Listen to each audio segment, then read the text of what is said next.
В прошлом году Михаил стажировался в Италии, в консерватории музыки в городе Триесте, где, конечно же, принимал самое активное участие в концертах, в мастер-классах, выступил даже с сольным концертом.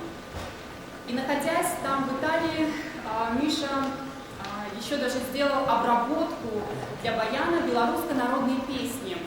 И уже вернувшись сюда, в Минск, эта обработка прозвучала на конкурсе.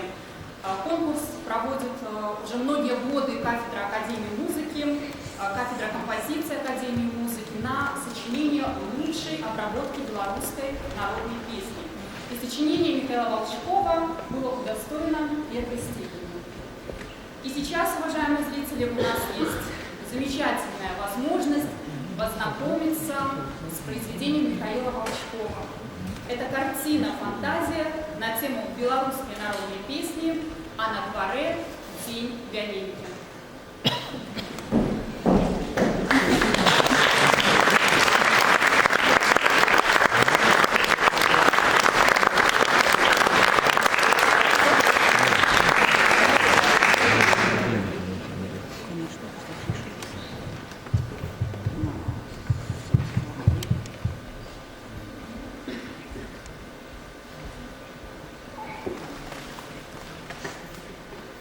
Mm-hmm.